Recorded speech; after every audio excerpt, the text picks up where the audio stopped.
మూడో విషయాన్ని పరిశీలన చేశామనుకోండి, మనకు ఏదైతే అధికారం దొరుకుతూ ఉంటుందో లేదా మనకు ఏదైతే పదవి దొరుకుతూ ఉంటుందో దాన్ని ఆసరాగా పెట్టుకొని కూడా మనం వేరే వారిపై దౌర్జన్యం చేయకూడదు.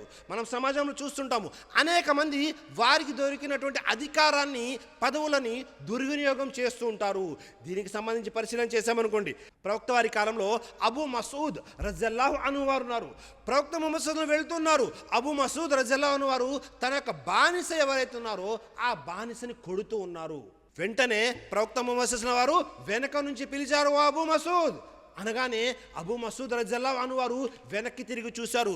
వెనక్కి తిరిగి చూడగానే దైవప్రవక్త ముహమ్మద్ తెలియజేస్తున్నారు, అబూ మసూద్ జాగ్రత్తగా విను, ఇప్పుడు నీకు అధికారం ఉంది, ఎందుకంటే ఇతను నీ బానిస కాబట్టి నీవు అతన్ని కొడుతున్నావు. కానీ గుర్తుపెట్టుకో, నీకంటే బలవంతుడు, నీకంటే అధికారి పైన ఒకడు కూర్చొని ఉన్నాడు, కాబట్టి సృష్టికర్త అల్లాహ్కు భయపడు, అతన్ని అంతలాగా హింసించమాకు అని తెలియజేశారు. మనం చూస్తుంటాము సమాజంలో, మన ఇంట్లో పనిచేసేటువంటి పని వాళ్ళ పట్ల కానీ లేకపోతే మన దగ్గర ఉన్నటువంటి వాళ్ళు చిన్నవాళ్ళు కానీ వాళ్ళపై మనం ఏం చేస్తుంటాము, వాళ్ళు ఏదో ఒక చిన్న తప్పు చేసిన కారణంగా అనేక విధాలుగా వారిని హింసిస్తుంటాము.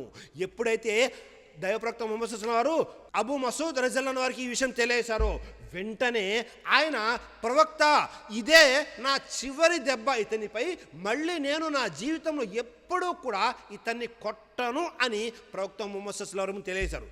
అది చెప్పినప్పటికీ అబూ మసూద్ రజల్లాహు అన్హు వారికి మనసులో ఇంకాస్త సంకోచంగా ఉంది.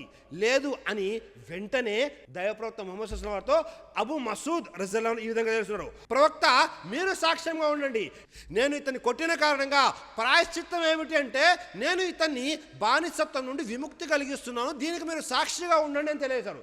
వెంటనే దైవప్రవక్త ముహమ్మద్ సల్లల్లాహు అలైహి వసల్లం తెలియజేశారు, లవ్ లం తఫ్అల్ లమస్సత్ కన్నార్, నీవు గనక ఈ పని చేయకపోయి ఉంటే నరకాగ్ని నీకు తాకి ఉండేది అని తెలియజేశారు అల్లాహ్. కాబట్టి మనము మన దగ్గర ఉన్నటువంటి అధికారము పదవుల్ని ఉపయోగించి మన క్రింద పనిచేసేటటువంటి వారిపై దౌర్జన్యం అనేది చేయకూడదు సోదరులారా. ఒకవేళ ఆ విధంగా మనం చేసాము అంటే నరకాగ్ని అనేది మనల్ని ఖచ్చితంగా అంటుకుంటూ ఉంటుంది. ఖురాన్ మరియు సహీ హదీసుల్లో షరియత్లో మనకు సవివరంగా వివరించబడింది, మీరు ఎప్పుడు కూడా వేరే వారిపై దౌర్జన్యం చేయమాకండి, దౌర్జన్య పరులకు సహాయం చేయమాకండి అని.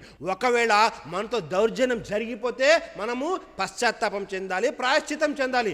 అందుకే మనకు ప్రతిరోజు ఇంటి నుండి బయలుదేరేటప్పుడు మంచి మంచి దువాలను కూడా నేర్పించడం జరిగింది, వేరే వారిపై దౌర్జన్యం చేయకుండా ఉండడానికి. మనం ఇంటి నుంచి బయలుదేరుతున్నప్పుడు ఏం దువా చదివి బయటికి వెళ్ళాలి, దైవప్రవక్త ముహమ్మద్ సల్లల్లాహు అలైహి వసల్లం తెలియజేశారు, బిస్మిల్లాహి తవక్కల్తు అలల్లాహ్ అల్లాహుమ్మ ఇన్ని ఔజుబిక అన్ అజిల్లా ఔ ఉజల్లా ఔ అజిల్లా ఔ ఉజల్లా ఔ అజ్లిమా ఔ ఉజ్లమా ఔ అజహలా ఔ యుజ్హల అలయ్యా.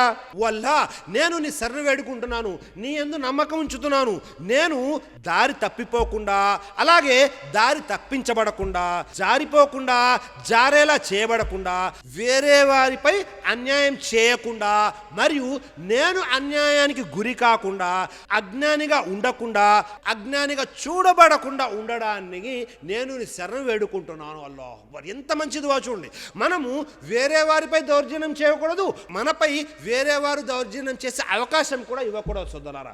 కాబట్టి మన జీవితంలో చాలా ముఖ్యమైన విషయం ఏమిటి, మనకు జ్ఞానం లేని కారణంగా తెలియని కారణంగా మనము మన నోటి ద్వారా మన చేతల ద్వారా వేరే వారిపై దౌర్జన్యం చేస్తుంటాము.